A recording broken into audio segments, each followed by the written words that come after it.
Hey, this is Jon Acuff, and it is Tuesday at like 12:45, and I thought it would be fun to do a quick conversation.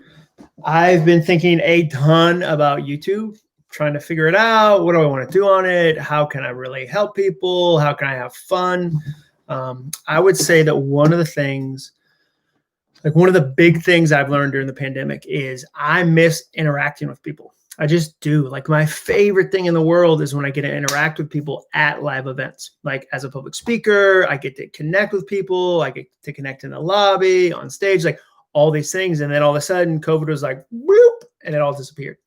And I'm realizing I love to interact with people, and I love to have what I create be something that I get to interact with people about. And right now, it feels like I've lost a lot of that. It just feels like really kind of like one-sided, no interaction.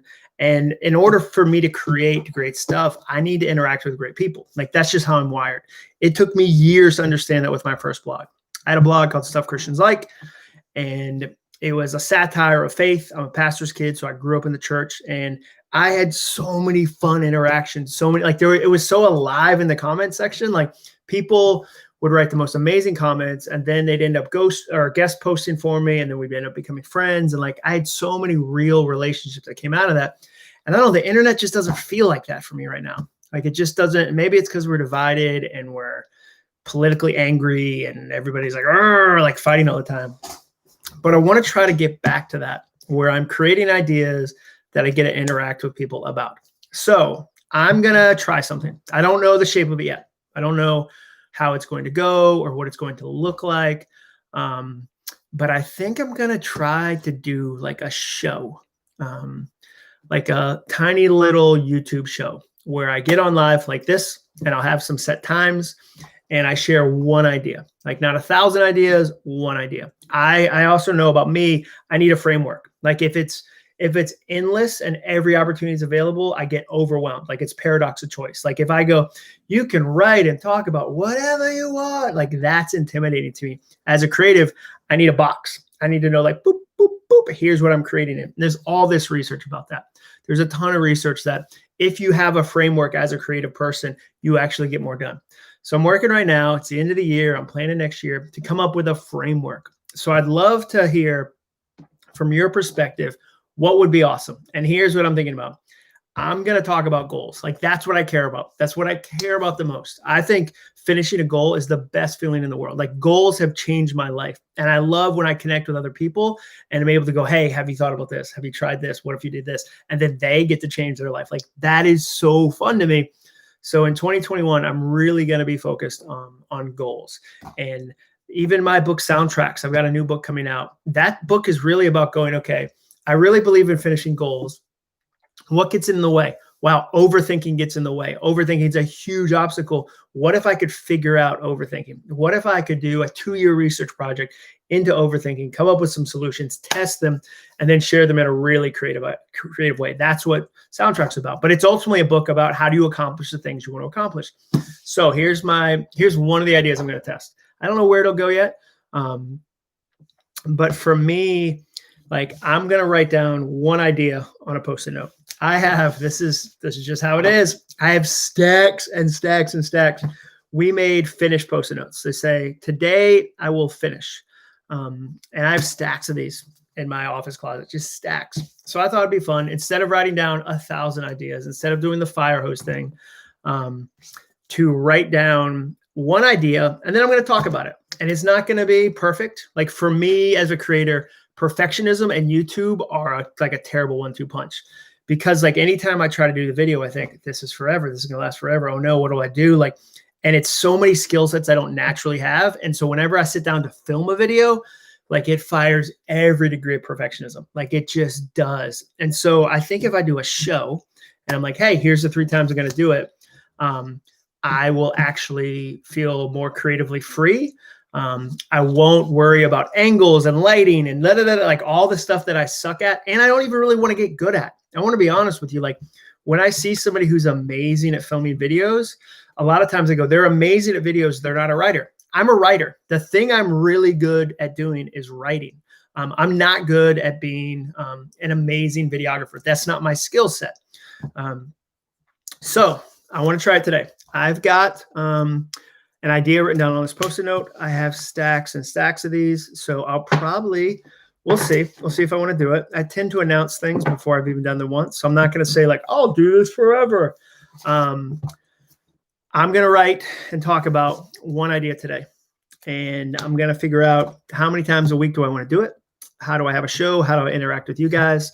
I'll definitely answer questions about the idea. Somebody asked if being on Lego Masters is a goal.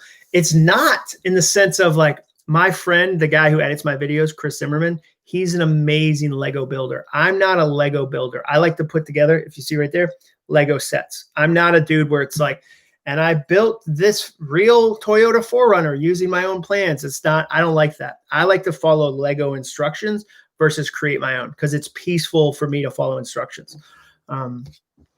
Okay, today, what I've written down on this, and it's going to help you with a goal. Like, I really think like this is an idea that I'm super excited about. If you came over, I would tell you about this idea, but you're not here. We're all separated. I wrote down on this Post-it note, not every goal deserves A+ effort. That's the idea I'm going to tell you about today. Not every goal deserves A+ effort. What do I mean by that? I mean that often you hear people say like, you should give 110% to everything you do. Everything you create, everything you touch, every goal you have, every part of your life, it all deserves A+ effort, 110% of who you are. And I don't think that's true. I might have when I was younger, but now that I'm in my mid-40s, I'm like, nah, not everything deserves the best of you. It doesn't. There's a lot of things you're going to do in the pursuit of your day, in the pursuit of a goal, as you build a business, as you lose weight, whatever your goal is, that don't deserve the very best of you. Let me tell you where I first bumped into this idea. So I used to work at Home Depot. I wrote advertising for Expo Design Center. It was their luxury brand, like their fancy brand. And I was the copywriter. And it was an amazing job. I learned a ton there. And I had a manager come over to me one day, and I had two projects. I had a catalog. Like, the catalog was going to like redesign the entire positioning of our company. Like, it was a huge new direction. It was like a 96-page catalog that I had to write all the ad copy for. So like, if you ask me like, John, could you write about rugs? Like, dude, I can crush rugs. Like I will write some advertising copy that you'll be like, I need a rug. Like, I need to buy a rug right now. Oh, I need a rug. And so I had these two projects. One's a huge catalog. One's a postcard. And I'm like, all it has, it's a postcard for like a Memorial Day sale on rugs. And I'm like writing headlines and copy. I'm like, oh man, like I want to really workshop this headline. And my manager came over and she was like, hey, no offense. The second that postcard leaves the building, no one will remember it. The second it's gone, it's gone forever. But the catalog, everyone in this office is going to look at. Every executive is going to review. Everyone is going to pour over this. And what she was saying to me is, you need more than one speed. If your whole thing is, I do the same level of like content and excellence and everything to everything I do, I bring 110% to everything I do, you end up writing a postcard and a catalog as if they're the same, and they're not. So you have to look at your goal and go, which parts of these need my C- effort? What if you said that? What if you said, like, what if in 2021 you gave yourself permission to phone it in? Like, that's what I think is the takeaway here. Occasionally, you better phone it in. You better phone in some stuff that you're like, nah, it's not important. Nah, it's not important. That gets C-. Like, what if you made a list of things that you were like, here are my C- efforts. And you removed all that shame, all that guilt, all that pressure. Was like, you got to do it perfectly. You got to do it perfectly. You got to do it perfectly. It reminds me of another story. A friend of mine, their high school daughter, high school and sophomore. So she's a sophomore in high school. And she had to write 10 poems for an English class. And she realized something before she started to write them. She realized that the teacher, her English teacher, had 3 classes with 30 kids each in the class. And she knew that each class was doing the same things. So she realized, wow. So if there's 90 kids and they're each writing 10 poems, that's 900 poems. And she made a calculated decision. She decided, I don't think that this English teacher is going to pour over every single poem. There's 900. No offense to any English teacher out there. No offense to any teacher. But if you've got 900 poems to read and you're a high school sophomore English teacher, there's a chance you're gonna skim some. So this student, who's a friend of ours, did a brilliant thing. She said, I wrote the first one. The first poem I wrote, it was amazing. Poems 2 through 10, kind of average. Like I didn't spend a whole lot of time on them. That student got 100. She got an A+. Her friends took months and months and all this time to write these poems. Like, that poem project killed me. It was so hard. And my friend's daughter was like, it really wasn't that hard. You write the first one amazing. Poems 2 through 10 didn't really matter a whole lot.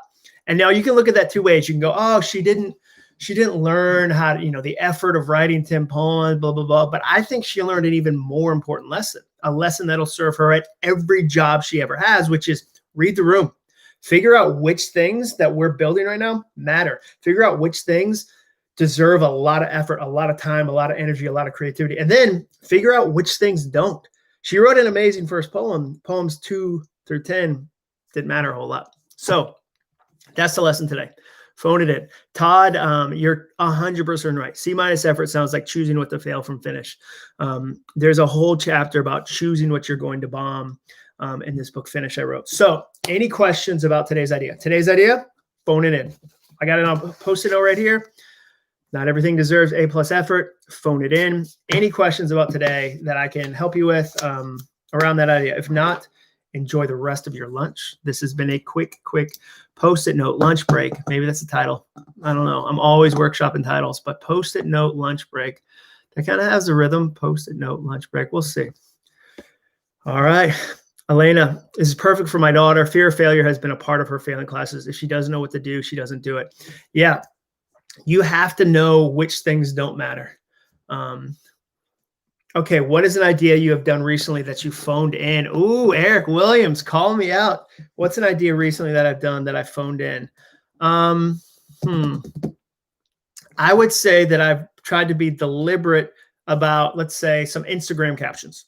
Some Instagram captions where, like, I'll write the best Instagram caption I can, but I'm not workshopping it. Where, like, when I do a speech, I'm doing a speech for Nissan and TEDx Kuwait on Friday. So, like, 3 days from now, Nissan, TEDx Kuwait. Like, I would love to go to Kuwait, but obviously that's not happening. I worked my butt off on those two speeches. What I didn't, like, spend a ton of time on are some Instagram captions. Like, ultimately, the caption is, like, people are going to scroll through those super fast. And, like, I could write a novel, but the caption doesn't deserve the same amount of focus as serving Nissan and serving TEDx Kuwait. Katie said, just don't say you phoned in the Finish course. Yeah, there's something I didn't phone in, the Finish course and the Soundtracks course. Like, I worked my butt off on those. And even now, it's funny you say that, Katie. So I hired a design firm to help me launch the Finish course. That was something I didn't phone in. I hired a firm to go, hey, I want this launch to be great. I want it to be awesome. I want you to help me expand what it does for people. So, like, they were like, well, let's do text messaging. Like, let's do text coaching. Let's do group coaching. They've pushed me and challenged me on so many things versus just me going, here's the course. Like, good luck, to really say, what would it look like for you to serve people in different ways as you help them with your goals? So every time we have a meeting, they're like, hey, what are the goals you're working on, though? What did you learn? What are the things that didn't help? What are the things that did help? So it's been fun, Katie, to have somebody else outside of me pushing me to make sure it's really awesome. Well, great, guys. Thank you so much for watching this. Again, I'm going to explore it. I'm constantly trying to figure out, how do I want to use YouTube? Which parts of it make a lot of sense for me? Somebody said, don't phone in anything in the Santa Wars. That's for sure. Priorities. Yeah, the Santa Wars. I phone in. I mean, I phone in the opening. Like, I have a Lego advent calendar. I phone that in. Please have an intervention for me as a writer if I ever end up writing scripts for the Lego advent calendar. I have a Lego advent calendar, and I've just been opening up every day. And, like, if you ever are watching it someday and you feel like, I feel like this is scripted. Like, I feel like he's doing material. Like, just have an intervention. Like, call my wife, Jenny, and be like, John is really in a perfectionism spiral. He's writing scripts for a Lego advent calendar. That's a lot of therapists say that's one of the signs that you need to get some help. It's just, if you're writing a script for a Lego advent calendar for an Instagram story. Like, that's what I'd say. Like, you want to talk about something that deserves your C- effort, depending on your business. Most Instagram stories do. Like, they are breaths of air. Most tweets, breaths of air. People are rolling by, people rolling by, people rolling by. Your core ideas deserve your best stuff. The ideas you're going to build a foundation on deserve like much more than that. Oh, parents are experts at phoning it in. That's so true. That is so true. Somebody said, where did you get the Lego Advent Calendar? Lego is sold out, but you can get it at Walmart. You can get it at Target. I didn't know that. Like, prior to re-engaging with Lego, like, because now I love it. I always try to order on lego.com first, and you sign up for the VIP because you get points. I'm just going to nerd out for a second. You get points, and then it's cheaper. On Amazon, like, I bought the Harry Potter Lego castle on Amazon. It was $100 more than it was on Lego, just because I didn't know. I didn't know that people do resell on Amazon. Like, imagine that. So shop on lego.com. When it's sold out there, you can get it at Walmart, you can get it at Target, you can get it at a bunch of different retailers. So awesome. Thanks for watching. We'll see if we do another one of these. I'm so glad you guys like Santa Wars. If you don't know what Santa Wars is, it's over on my Instagram account. Todd Smith and I have been doing it. It's a blast. And then, Katie, you mentioned the Finish course. I'll give one link to the Finish course. If anyone is interested in that, there you go. The lowest price ends on Saturday. So this Saturday, which, by the way, this Saturday is my birthday. Like, what is my birthday? I'll be 45 on Saturday. I don't know yet if I'm going to do that thing. Do you know that thing people do where at the end of the day of their birthday, they send out like a social media post and they go, I just want to thank everybody for their birthday wishes, because it's such a genius way to get more people to tell you, oh, I didn't even know it was your birthday. So maybe I'll do that. Maybe on Saturday, I'll be like, hey, everybody, so kind for you to thank me for my birthday. Wow, so honored. I'll do that like 4 p.m. And then everybody else will be like, I didn't even know it was your birthday, John. Happy birthday. That's a great way to get additional social media likes or birthday wishes. I see people do that all the time. Todd, thank you for saying that the Finish course is so worth it. I can't wait to do it. January is going to be amazing. I sent out a text today about this video. So some people, I was like, hey, if you're in the Finish course, come check out this video. Phone it in. Phone some stuff in. In 2021, phone some stuff in. Not everything you do deserves A+ work. And remember, 2 stories. Donna at Home Depot and the student that wrote poems. Like, she wrote the first one amazing, 2 through 10, real chill. Awesome. Gary, you had the booklet printed and bound. That's what's up. Commitment for the Finish workbook. I love hearing that. I love it. I love it. I love it. I love it. All right. Thanks, guys.